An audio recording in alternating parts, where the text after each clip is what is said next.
So, hello and welcome. I am, as you know, Bragi, the son of Magnar, and I am one of the channel hosts of this channel, along with my very good friend here. I'm Egil Thorsen, warrior, trader, runecaster, and of course storyteller. So, what's on the show today then? Well, today we're going to start off, we've done the introductions. So what have you been up to in the last week in relation to the channel, Egil? I have been learning sagas. I've been looking at Egil's saga, no relation. Oh yes. There's a lot to go at, a lot more, and we've got another associated stories with Egil's saga. So it's about 78 before page 78 before he even gets born. So well, right. We've got about 3 or 4 sagas we could tell before that. Are you going to do it in a whole series as well? We'll do a series of them. Yeah, I don't see every why chapter. not.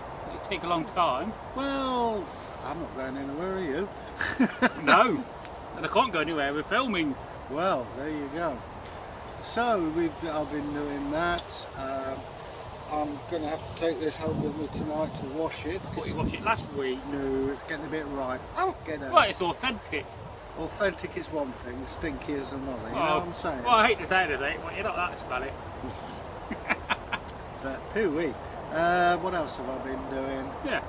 I've been contemplating going on a diet. I tell you what, we'll have to get the scales here, weigh me. Yes. In this, and then every vlog we'll see whether I Well, lost any. yeah, but we do have some digital scales. We could do the measure or weigh Egil every week. Well, yeah, I mean, I've got to lose weight. I've got to get my blood sugar down, and you know, a bit more eye candy for people to look Well, I at. suppose it's good exercise. You walk in here in the morning once, so you know, a few Yeah, times. yeah. That'd be good for you. Well, it's just I've got to cut down on what I eat. Well, we all do in modern society, and we all eat too much because we take food for granted. You know. Exactly. I mean, in the Viking period, Saxon period, fat people were very, very rare. I mean, if you ate once a day as an ordinary citizen, you were doing okay. Sometimes you go 2, maybe 3 days without food. Yes. You wouldn't be so picky of what you ate either. No, you wouldn't be so picky. I mean, there's some things you wouldn't eat. Yes. Apart from that, you been anywhere nice on your travels in the last week? Well, I went out with you and your dad, and Well, that was earlier. yeah, I hardly call it a trip out. it was to me, mate. A tourist holiday of Alistry. Yeah, well, better than nothing. But so, what have you been doing? Well, the other day, Tuesday night, I came out in the garden and I recorded 5 videos, although 4 of them were okay, and one of them I had my head chopped off on camera, not literally, or else I wouldn't be here. So, and unfortunately, I couldn't really use that video. I just think it's.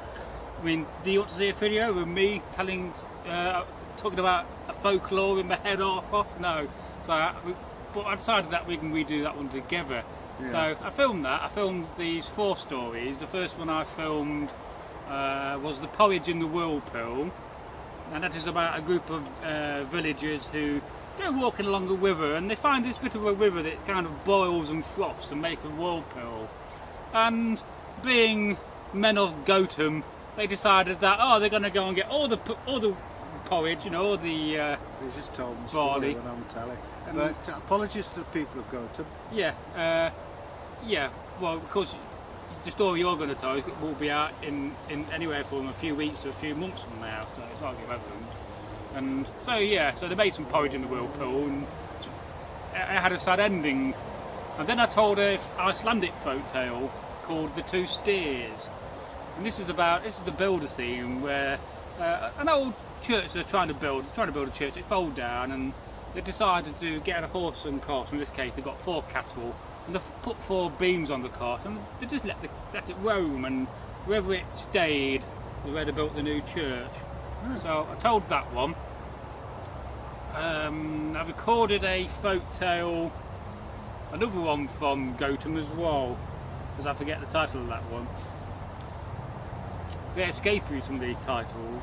So, I've been learning a few folk tales. I've been making a few more notes for more videos, answering comments, so I'm always doing that, creating thumbnails, so doing a bit of sewing. Yeah.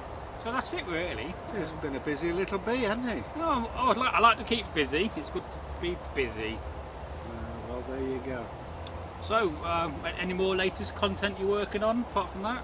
I've looked at trolls, not a pretty sight. I'm working on another saga. There's one that I hope to do later on, layout rig. But there's also about Cavasia, a mead of poetry. I'll have to look a bit more in depth at that one, but we'll crack this one off today. Yes, I was reading about trolls on the wiki page, and I was reading about this Viking skald called Bragi, who in the 9th century was travelling through a wood and encountered the troll and wrote some poetry about it. So I thought I might kind of make a story about him and make a video. Well, it's odd what I was reading about. It was in Cassandra Eason's book, and apparently trolls naturally were quite friendly to humanity. It's that humanity was vicious against them, and they're wary of them, of humans. And my own view is perhaps it's a folklore memory of the Neanderthals. Yeah. Yes, I often thought that while I was thinking about trolls. And this is the little section of the video where we talk about the folklore of the week. So today's folklore are trolls. So well, it would make sense because I mean, yeah, the description fits Neanderthals quite well. So they were a lot stronger than we were physically, and the thing people forget, their brains were slightly bigger, different shape. yeah. And one can imagine that it sort of carries on in, grandfather tells son, blah blah blah, and for the Neanderthal you get a troll. Well, even today there's modern accounts of people thinking that they've seen a Neanderthal type creature, a hairy man. So, and not a Bigfoot either. So, Well, funny just make thing, you think. when I was at university I was going to do a lecture called My Brother is an Hairy Man, and that's because if you look at me, I've got quite hairy arms. Yes. Some people don't have any hair at all on them. Yes, it's funny that. And I was thinking, why is that? Well, I said Neanderthal was breeding with Homo sapien, and they said, no, no, no, no. And after I'd left university, they actually found the head of a 4-year-old boy in South Africa, which had been taken by an eagle. But the characteristics and I think the DNA proved it was a combination of Homo sapien and Neanderthal. Yeah, that's interesting. Let's just go back to the folklore trolls then within the Norse world and the pantheon of folk tales that we know. And there are many, many folk tales and many stories revolving around trolls. Well, there's Beowulf, isn't it? Well, yeah, the most famous troll, Grendel, in the epic Anglo-Saxon poem. Well, I also I quite like it, and I know other people don't, and that's Beowulf from Grendel's point of view. I thought it was pretty good. It's made in Scandinavia, and as I say, Grendel actually means grinder. All right. So it's a good story actually, Beowulf. It's a long one. So you may be saying to yourself, well, where do trolls come from? And that's an interesting question. Well, we all, when we say trolls, we speak of Scandinavia, but I was reading that they found in Scotland, Ireland, even been sighted in the Midlands and things like that. Yeah, I mean, would we call a troll something differently in the UK? Would a boggart be a troll or a type of troll creature? Who knows? I mean, I've been reading more about more Scandinavian folklore trolls. Yeah. Now, to the west, trolls are generally bigger. They're more related and are more in line and kin of the giants. So the western trolls are generally much larger, far more bulkier and more frightening. Now, if you go to the east, let's say to Sweden, we just left Norway. We know Norwegian trolls are very big, but in the east, the trolls are tended to be more human-like. Yeah. That you could easily see a troll and think it's a human. They also have the ability to shapeshift and shape change from a mouse to a dragon, and that could be quite scary if you encounter a troll and it suddenly changes itself into a dragon. I would certainly run at that moment and find more men. Especially if you caught a mouse in a mouse trap and it turns into a dragon. Yes. They And quite run. trolls are often known to live on their own. Trolls are known to be dim-witted. I don't think I've ever had an encounter of a clever troll, have you? Well, you have to look at it from the point of view of the teller. I mean, you're not Well, going to of make course. a troll look superior to yourself. You're going to make them out to be dumb because they're supposed to shoot sunlight. They're supposed to eat people. Basically, I think it's like if you've got children and you're in a wooded area, saying, "Now don't go out there because the troll will get you and eat you." Well, yes. It's been going on for thousands of years, I think. We, of course, don't advocate you do it now. No, of course not, no. And I was talking about trolls live on their own, but sometimes they do live with other trolls. But it will generally be, it'll be a father and a daughter, or it'll be a mother and its son, or a son. And trolls are also known to collect and have loads of treasure, often held into big large kettles and cauldrons.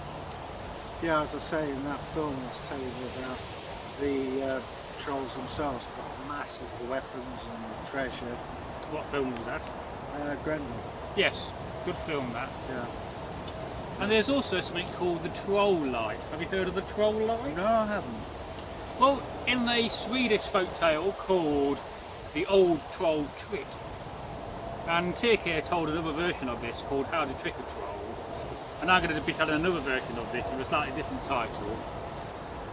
People see troll lights, and the troll lights are said to be the lights above the treasure. Oh. And if you see a troll light, you've got a chance of walking up and getting that treasure. But when you walk up into the light, what you cannot do is blink, because as soon as you blink, the light goes, and you will not find that treasure. And many of people have tried to do this, many a farmer. In fact, in the tale of the old troll trick, a farmer managed to he tricked a troll by having a cauldron full of iron and had a fire, and so it was glowing, and the old troll came down and looked at the cauldron full of iron and laughed at him. "Ah, you call that treasure?" And he said, "You should follow me." So he followed the troll to his cave, and we'll talk about that in a second, where they live. And in the cave he saw this gold, and the troll was so sure that this farmer could not get his gold that he just went off to do some chores in the wood. And the farmer, well, he tried to lift up the cauldron and he could not lift it up. But he realised that there was some magic on the cauldron, and he knew that if he got a piece of iron, he could dispel the spell. Perfect. Yes. So this is what he did. He got his knife and threw it in, and he was able to lift up the cauldron and take the gold away. Now, I just said a minute ago, you may say, where do they live? Yeah. Well, they live in, often in caves, sometimes in rocks, sometimes in old buildings and old ruins, Yeah. and sometimes they can be found under bridges, especially in valleys where goats live. So that is a bit of information on folklore, and perhaps later we get time we're going to make a video on this subject, because we do have a series developing on folklore things, and trolls will be a good one to talk about whilst it's fresh. So, Right, yeah. So that's all you need to know. yes, that's all you need to know about trolls. I hope that's informative. I hope I've not missed anything. I mean, no doubt, we could talk more. And of course, probably the most famous troll people know will be from The Hobbit. The three trolls that will trick, Hobbit. turn to stone. Yeah. But again, it's Tolkien was drawing on English folklore traditions. Well, of course so. Any spilled water in this No, one? no. Yeah, sure, in the club I have. Well, It's water we've got in here, by the way. yes. In case anybody's interested. Well, this is a family-friendly channel. And We're can't- welcoming everybody. And we can't afford beer anyway. No, we don't really have many children watching this channel yet. We're not being discovered by the masses out there. You few people who are watching this content, you're awesome, but you're also a very small minority of people who have discovered the channel. So because of that, you're just fantastic, and we love you for it. And it keeps us making content. Certainly does. So let's talk about the next thing on the board. Battle of Fulford. Yes, the Battle of Fulford. Well, Fulford holds a special place for me because, as you may or may not know, I went to the University of York, Yes. and their main hall is in Fulford. There's also a big golf club where they hold World Tournament Series at. Fulford, the battle itself, I have to be honest, I don't know that great deal about. But Well, did you not research? however, We do know that there was a battle at Folklore. That was by the Vikings and Saxons. Yes. And the result of the Battle of Folklore was that York became Jorvik. Well, it was Jorvik under the Saxons, and the Vikings took possession of York, making it their capital in Britain. Yes. So it is an important battle, and to my knowledge, we don't know actually how the battle was set out. But to be honest with you, it was reasonably easily won by the Norse. Was that before the Battle of Stamford Bridge? Oh yeah, way Yes. before. I mean, Because I forget. well, Stamford Bridge was 1066. Yes, of course so. That was at the end of the Viking period. Fulford would be, I don't know the exact date, I will check. I thought it was the for you. same year, but I was No, mistaken. no. Fulford was way before that because they established Jorvik. I didn't look it up because I thought you would have done. Yeah, and I thought you'd have done. No, I've got too many other things to look up. Just shows how we even make mistakes. But I'll get back to you on that one. But it was an important battle, not just for the Vikings, but for the whole of England, as it sort of set out. This is even, you know, when they were raiding, they had the battle of Fulford, settled in York. From York, they set out to establish the Danelaw, which is where we are. We're right on the borders of that territory. So it's the beginning of the Viking period that we call the beginning of the Viking period. So, yeah, you know. Do we know where the battleground was? at All Fulford? we know is Fulford. Fulford village isn't a very big place today. I did a battle reenactment there some years back. Well, you know that big hall? is, Vaguely. That's the headquarters of the University of York. Oh, right. Because you have to go there to pick up your, well in those days, get your grant sorted and your accommodation. And you find out your exam results from there. So you find very nervous people there going, oh my God. Yeah, you find out what grade of degree you got. Before you ask, I've got a third, a gentleman's degree.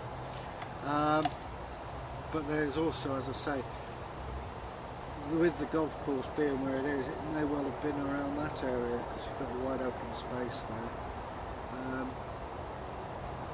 But as I say, we'll give it a check in the old Anglo-Saxon Chronicles. And, Well, perhaps we could do an update of the Battle of Fulford next week with more information. yeah, that'll be useful. Yes, I mean, I didn't think I'd give you an advance warning, but never I'll mind. be honest, it never occurred to me we were doing Fulford till you just saw it on the board. No, well, I did text you about it the other day, Yeah, but never well. mind. So now, The middle of the week from last week. and I'm going to hand you over to our host Braggy because I can't read without my glasses. So, last week we No, did... don't pull that. That's alright. 23, and we're doing 85. So last week we did Weddell 23, and I'll read it out to you again. 23. Rob's my name. Tell what pronouncing my W's. Hey, it's a character. If you work it out, I'm a fair creature, fashioned for battle, when I bend and shoot a deadly shaft. From my stomach I desire only to send that poison as far away as possible. When my lord, who devised this torment for me, releases my limbs, I become longer, and, bent upon slaughter, spit out that deadly poison I swallowed before. No man's parted easily from the object I describe if he's struck by what flies from my stomach. He pays for its poison with his strength, speedy atonement for his life. I'll serve no master when unstrung, only when I'm cunningly notched. Now guess my name. And the name is, and the answer to this is A bow. a bow, yes. Sorry, I thought you were going to do it. Yeah, No. a bow. And It was 83s. Yes. Yeah. So, think that sort of gave it away a bit. Tom Dale got it right, so congratulations.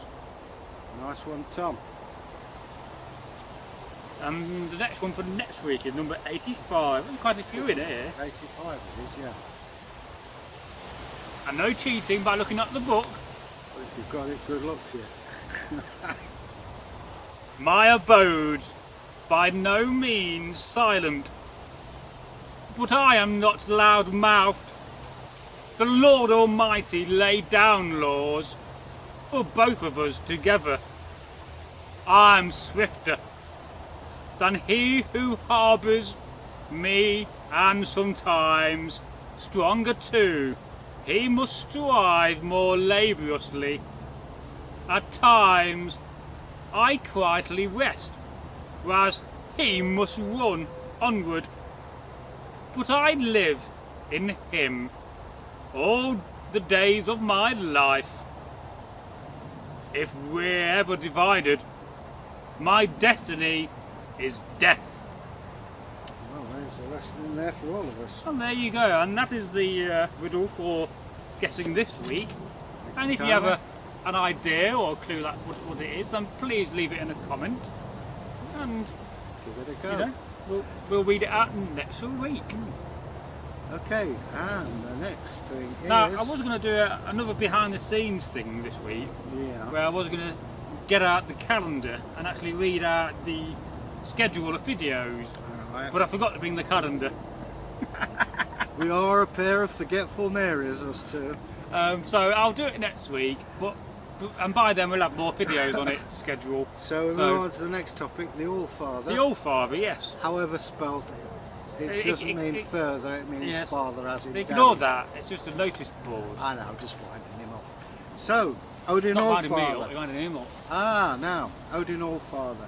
Odin is, as we know, or don't, the king of the gods, king of the Asir.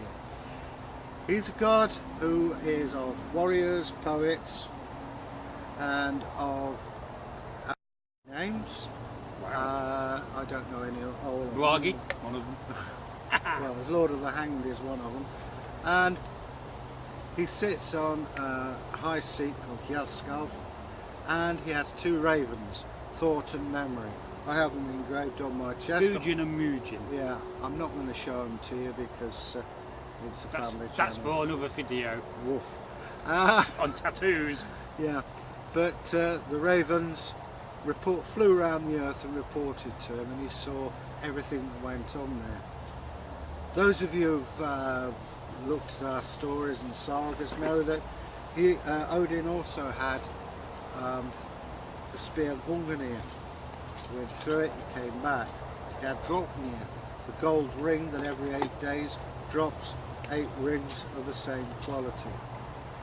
And many other things. He lost his eye for knowledge, at the Ymir, bottom of the Ymir as well. There is a poem about how Odin got the runes. And also, remember the story we told last time about the war of the Asir and the Vanir, and how Freya taught Odin Sith magic. I think that's been published today, but I just realised I've not made a thumbnail for that. Oh well, but anyway. I'll do it in a bit. Yeah. But anyway, as I say, Freya, the goddess, taught him Sith magic, which is traditionally associated with women, although Odin did practice it. He was also appears to people at various times. He can give banners to give victory.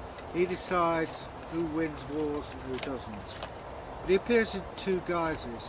Firstly as a warrior, a massive guy with a spectacle helmet, or as the traveller. And it's like a grey cloak, and he's got his hat pulled down over one eye. And he can appear as you travel through life, or if you do astral projections, you'll see him there. So, a pretty important god all round. He's also the god of tricksters. People think Loki is a trickster. Until you met Odin, you never met a trickster. So Odin's the ultimate trickster. Oh yeah. Just because he says it's sunny out there, don't you believe it? Is that where Loki learnt it from, you could say then? Quite possibly. Odin, as I say, has many place names. There's one in Essex, places like that. And that's maybe something we could look into. Because there's Odin's mine in Derbyshire. Yeah, but there's also, with its variation in names as well. So, as I say, Odin is the god of gods. He's supposed to die Ragnarok. I don't believe it. I've heard it myself, but we'll move on to that. But as I say, he was mostly for the gods, for the lordships, for poets, and for warriors. Everyday people. And what did the Saxons call him? Wotan, which Wednesday is named. Now the interesting thing is, if you go to Germany, you don't have Wodenstag, you have midweek. Oh, midweek. Yeah, midweek. They don't have Wednesday, which is peculiar. But Wotan was pretty much the same, pre-Christian times as the Norse. There is a theory that he existed, that he came out from Turkey way. We know in the creation myth that he, Odin, had two brothers, Vili and Lee, and they killed the giant Ymir, and the earth was made from his bits. So, a very, very important god as far as they're concerned. The Saxons, we could do a bit on those. There are gods, there's so many gods and goddesses that I'm sure a lot of people haven't heard of. Well, of course so. I mean, the gods seem to have handmaidens and servants, and themselves have got godlike characters. Sorry about that, characters. So, as I say, I mean, I have an image of Odin there. I don't know if you can see it. Riding his eight-legged mare Sleipnir, having a horn of mead given to him by a Valkyrie. And again, there's no reason to suggest that the Vikings didn't have tattoos of their gods or in honour of their gods. But the truth is, we don't know what they were. But we know that it upset the Christians, because St. Paul actually says, if you're Christian, you shouldn't have tattoos. So there you go. And that's about all. Yeah, we're going to make some videos on the Norse gods at some point very soon, so watch out for that. In October, I think we're going to plan to release them, covering the days of the week and the gods that relate to those days of the week. And then we're also going to cover the other gods, because I think they all deserve a video. Yeah, well, I mean, you could do years videos on all the gods if you're going to do all the gods. Well, you know, we do the major ones. It's there to be done. Yeah. It'll take time. So there's that. So let's talk about the Dane axe. Yeah, I'm not really into the Dane axe. I find them very cumbersome. You know, the Dane axe are very cumbersome. They're not practical to use. They're what I call a group weapon. If you've got a whole line of people and they've trained and it does the figure of eights, it's like a meat grinder, which is great. Yeah, great. On its own, it's a very difficult weapon to use on its own. Well, even as a reenacting weapon, there's not much you can do with it without killing people. I've always wanted a sharp Dane axe, and perhaps I might get one of my 4 or 5 of them and make one a sharp one. Yeah. Because I'd be tempted to see how good they would be at chopping wood. Yeah. On a nice curved handle. Well, it is said that you could chop through a man and his horse with one stroke. Whether that's the case or not, I don't know. I wouldn't like to be there with the receiving end of it. How come Dane axes are more associated with Danes? Probably because the Danes invented them, I don't know. I know that to judge the length of the shaft is you put the shaft under your armpit and make it touch the ground. If it touches the ground and it's comfortable, that's the length of the shaft. So presumably they went for the tallest blokes out to get the longest axe shaft to get more purchase. And would they be the most heavily armoured men? Yeah, these were another thing to show your rank. You know, only aristocrats could do it, the average peasant, no. And if you think, tall people weren't as rare then. I mean, you talk about, and we know that Tostig was 7 foot tall. That's very tall. Yeah. So, who knows, you know. So I'm fascinated to see what he's actually doing. I'm just making a rune stick. I'm going to describe it with runes, like put Bruggy's belongings or something on it. So, you know, tell you like, you know, I don't know. The Weekly Viking Flog episode 17 could be on that. Whatever. No, I just wondered what you were doing. No, well, I was just passing the time. Yeah. I have that effect on people at times. So I was listening to that. The Danax is. Chat. It is. You see them on the Bay of Tapestry, and they're warriors. They're not. They're lordly warriors. They're not the ordinary sort of peasants in the street, so to speak, or even middling warriors. So I've got seeds in here now. No, you might grow some back. I don't know if it's like That's that. a pine needle. No, it's from this tree here. Yeah. See what I have to put up. I got none in my hair. Oh, you ain't got any hair. Oh, I got a hat on, that's why. Okay, so Danax. Yeah, I like a Danax. I don't like using them too much. They're alright to look at, then we'll show you. We have done a combat video on the Danax, so you have to go and check that out. It's in our back catalogue of videos. It's the most unwieldy weapon I think that has ever been invented. But hey, But what would you say is the most effective Dark Age weapon then? 9-foot wing spear. Yeah. You use one of those, mate. You rule the battlefield. Because what you do is you don't need a shield. You use the shield wall as your shield. So some poor fella in front of you, they get stabbed. Yeah, but and you if don't. you're fighting with somebody else with a 9-foot spear, then it's really about who's best then, isn't it? Yeah. You just move around and make sure that the bloke in front of you gets killed, not you. It's very ruthless out there on the field. But yeah, I did a couple of York battles with a 9-foot spear, survived and had a great time. Well, at some point we'll get a 9-foot spear working and we'll demonstrate that. Well, we've got one.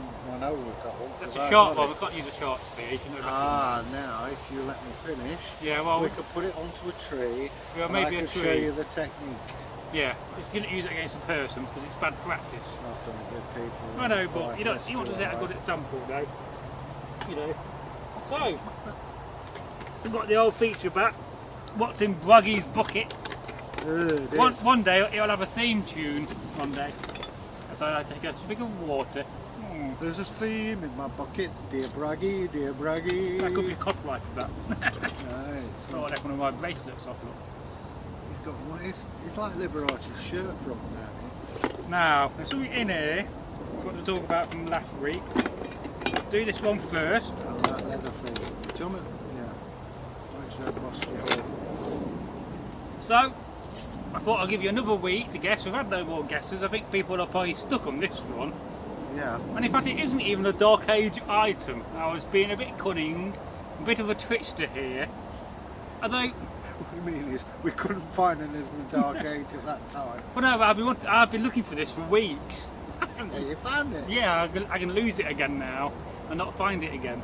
Although in theory, yeah, you could use this. You can make something very similar like it, put around your hand to push a needle through. So, I do have something like this for this period. A wound dresser. But there's actually a device used by artillerymen, and they have it on their hand to cover up the hole where the powder goes in, and that is the use of it. Oh, now you know. And you can actually see the black stain on it is actually the gunpowder residue. It probably smells a bit gunpowdery. So that's that. Yeah. But I do have another mystery item. Vodka margarine. No, not a, no. And it's this. 2 sticks. I know what they are. Is it for musical instruments? No, don't give it away. Or it could be or may not be. What do you think these are for then? Are they even a Dark Age item? Could it be for starting a fire? Perhaps it's for leather work. Doing something leather worky. What do you think? Have a look. You're the archaeologist about giving it away to people. There you go. Which I think you know what they are. No, I won't put them in empty. I know where they've been. Ah, is it something you put in shoes? Huh? Perhaps the Christian uses them and tries to make a cross. Ward away vampires and Vikings. I have no idea, I'll be honest. Whether you put them that way or that way. Do you need one or do you need 2 of them? Do you need more? So there you go. If you have a clue what these could possibly be. It's nothing to do with the mouth after what he said. No, you don't put it in your mouth. It's not like a teeth inspector. So there you go. Okay. And next week I have another mystery item in the bucket, ready to go. Well, And a couple more things we can talk about in the future on down the I vlog. want to have a look in there. There's all kinds of everything. There's all sorts in there. Yeah. And so far, every time I put stuff in, I'm not emptying it out, so it's getting heavier and heavier. Well, there is an answer to that. Empty it out. Yeah. So there's that. What's in Bloggy's bucket? It's meant to be a fortnightly thing, but we've been quite good recently with it. Yeah. Well, as I say, that's a mystery object So, to me. let's talk about the vlog series. So how do you think the vlog series is going so far? Pretty good, I think. We're getting a good response. Yeah, we've had some massive amounts of comments on some of them. I think the comments have been dropping off a bit, but Well, I think it's mainly because of summertime. Yeah, and also I think we're going to read a few out pretty soon because we're building up, aren't we? Yeah, we are trying to build up some more comments and do a comments video, but if we can perhaps meet on Sunday or perhaps meet on Monday or Wednesday again. Monday and Wednesday's best. Yeah, well, I should be free Monday. They're saying that I do have to go to the post office, Yeah, post an item. and also I could do with some heel cups for my shoes. Yeah, well, I need to get some leather glue really first. Yeah, well, whatever. Yeah, so overall I think it's been a good series. It's something new on the channel.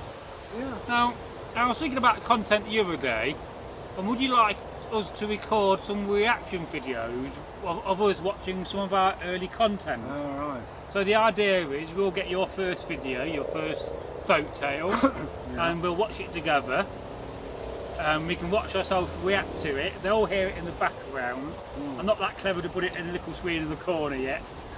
And then we can talk about it afterwards, what you feel, what you think, what do they think. You Get know? it well, see what Because they say. people do that, and they do make that kind of content. It's called a reaction video. I mean, often, you know, these trailer reviews we do, often how people do it, they actually watch the trailer and they have it on the video. But that'll get them a copyright, so you're doing all that hard work for nothing, really. Yeah. I don't agree with that. So, if you like that idea, then please let us know. If you like us to watch some of the early content we made, perhaps we could watch one or two of TK's videos, and you know, we could talk about them and his storytelling technique. You know, it's very good. When it's not definitely at the very beginning, we'll have to tone it down in the editor.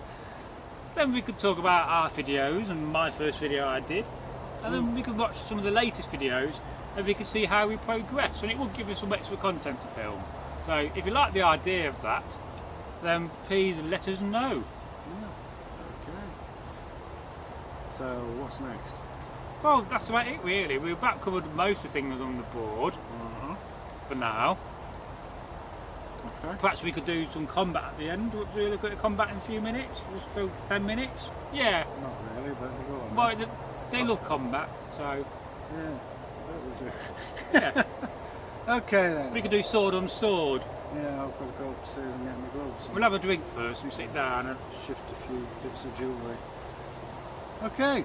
Right, we'll see you in a few minutes when we're dressed in our kit, and we'll just talk about combat with a sword against sword. Okay. See you in a minute. Fire hill. And hello, we are back for the vlog, episode 16. We're going to do some combat, but before we do some combat, let's talk about the sword angle. There we go. There you go, there's a sword. I'm going to grab mine out. This is combat basically, or a melee, or a battle, on sword. And basically what we're going to do in this video is just some battle practice. And then afterwards we're going to make a much longer video on some sword and sword combat. But without knackering ourselves out. So, this is important. Now, one thing you must know is that our swords are blunt. These are combat swords. They are manufactured out of EM45 spring steel. So, they're not going to bend, not going to break, not going to damage us. Yeah. And we've also checked them for any sharp burrs. Yep. It's a very important thing you must do whilst doing any form of Viking combat. No rust either. Definitely no rust. It's very important that you have your tetanus shot. Absolutely. And it doesn't matter how long ago it is. Just make sure you get it renewed every so often, so every couple of months. Should we talk about the design of swords we're both Sure. using? Yep. Hang on. There's the. I'll just put this down. Yeah, yeah. Naming of parts. The blade. Now, also the blade on ours are blunt. Now, if you hold yours up, down here is called the fuller. Now, the fuller means that it makes your sword lighter without losing metal. Forget about the challenge, that's fantasy. And then we come to the crossguard or quillion. Now, in the old days, between the quillion and the pommel, you had tension bars that forced it apart and held the things in place. But this, of course, is if you just slide your blade down, other way, that stops your fingers getting chopped. The grip or handle can be made of leather like ours, or you can have wood or animal bone. And the pommel balances your sword. That means it goes where you want it to go. It can also, if you like to hold your shield up, can be used against the shield. If you're close up, come close. We can't fight, we can't really fight like that. In reality they would bump right on the leg. Yeah, or if a mounted man comes by, simply flip it under the chin, you shatter his jaw. He's out your way. So those are the piece parts of the sword. Reggie, anything else you'd like to add? No, that's a basic information on the sword. I'm not going too much into detail. No. This is more of a bit of practice. I'm going to show you a bit of combat. And we call it combat because that's basically what we call it in the Dark Age reenacting the UK. Melee is a bit later. It's later medieval period, although of course the Normans were second generation Vikings. The use of combat is a modern reenactor, isn't Yeah. it? But and we're protecting ourselves with a shield. And of course they have a shield boss. And that's because if we turn it around, that's where the hand is, you've got the bar to hold on to it. And around the edge is rawhide. Well, I'll be honest, today you use the dog chews. You soak them in water and stretch them. Same thing. Yeah, we're going to demonstrate that one day. And wooden shield. And you hold it as close to you like that. Now when you're facing somebody, you don't stand like that because you can fall over. This way, and with the shield up to your shoulder, you've got quite a powerful position. If you've got your feet apart, you've got kind of a balance where you can move around and swing. Well, normally what you do is, if you stand like that again, in a battle situation, Look to the camera. we'd be like that. You see it in modern police videos. Yeah, and that is a shield wall. You have a whole line of us. We move forward in the shield wall. Yeah, and step back. Like that. You can bang your shield like that. I like to intimidate the enemy. Well, I just feel my presence intimidates someone else. But anyway, be that as it may, and now if you notice the shields, that's so, if you notice we're dressed very similarly. I could be a Saxon or a Viking, he could be a Saxon or a Viking. How do I know he's on my side? The device on the shield. Maybe our side have that kind of style, or the Viking opponents would have shields like that. Either way, we know whether we're friend or foe. And that's how heraldry started. Right, over to you. Alright. Oh right, we're fighting, are we? Ah, on That's the a back. kill for me. 1-0. Leg wound. 1-1. Ah. 2-1.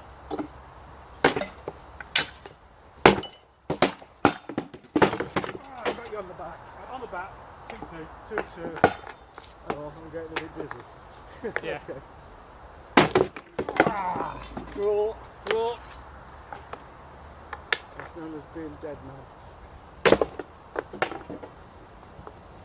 Well, what a thing. Well, that's what feet are for. I'm losing You left yourself dead low there. So one of the things we don't talk about is the fact you're having your shield at the right height. If it's too low, I'm open. Let's demonstrate that. there. If I have it higher, harder, but now my leg's open. Now, you can always tell a beginner because their mouth is bleeding Where they hold it like that, Yeah. and it comes back and hits them. You want it just under your chin, Yeah. and you keep your arm well into your body. I don't like to move my elbow from my arm. Yeah. Let's carry on a bit more. Yeah.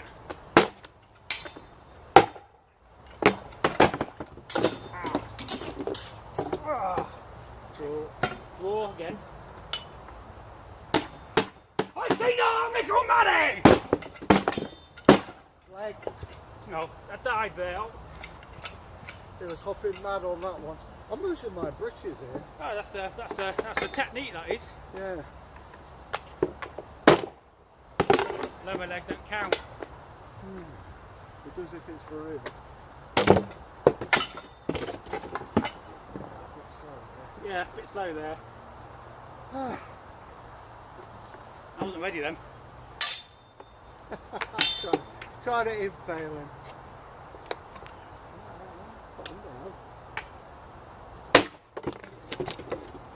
I got you first. Yeah, well. And Should we perhaps have a go without shields? go on then.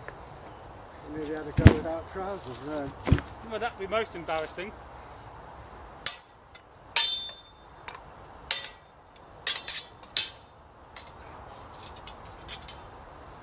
Belly slice. Yeah, it's got his guts hanging out now. Of course, if he was in King Arthur, you'd be fighting like this. Or This is very unauthentic. behold violence. Oh, you've disarmed me. I've won. Still, never mind.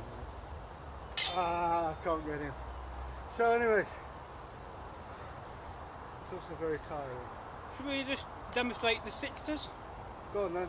So, when you first start training with a sword, the first thing you're going to do is to defend your sixers.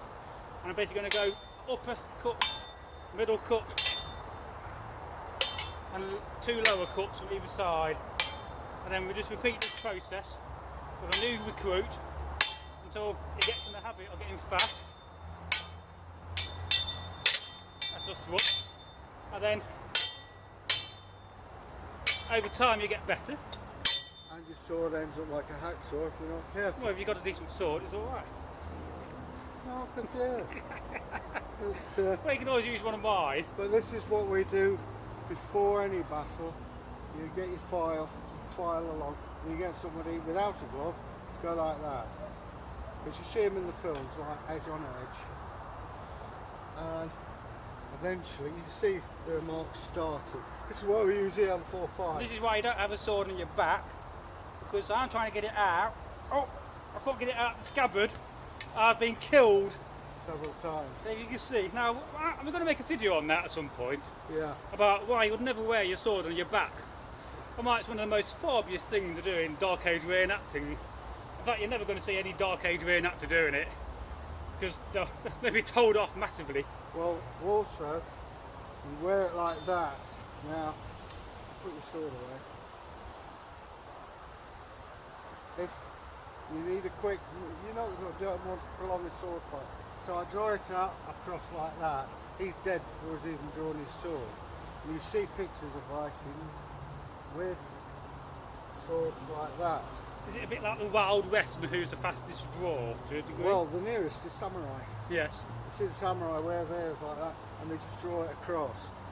It gives you valuable seconds. Even if you don't kill him, you're thinking, I wish I hadn't picked a fight with this guy. See, even there, where you're drawing, right where you're wearing yours, you've got to pull your arm up. See? It's very difficult to defend yourself doing that. Yeah. It's just, I don't know, yeah, it's a bit like the Wild Well, let's grab the shields. We do. Yes, we're going to just go and speak to the camera. Hello, camera.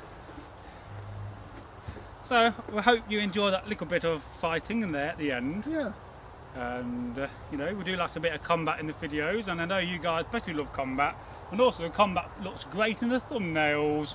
But make sure you are trained before you do it. This isn't a game. No, this is very dangerous. You can get injured and maybe even killed. Lose your teeth. Yeah, but the main thing is, before you do it, get trained with somebody who knows. Go to your local reenactment group, make sure they say you're safe, and also get that injection for tetanus. It's nothing serious, and that stops you getting tetanus, lockjaw, or any other unpleasantness.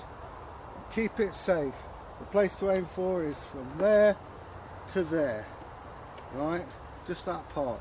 No mind about the naughty bits, leave those alone, and no headshots at any cost. Lisa, if you Just pose for the thumbnail.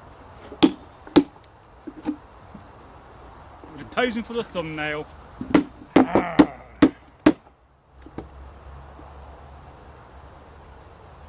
Do I look wild? Yes, available. Yeah. There you go. Here we are. So, you know what to do? If you like this video, go and give it a like and leave a comment for us. We do love your comments. And until the next time, we'll get some new gloves. These are the first time out. We'll meet again. Yeah, first time out. I know, well,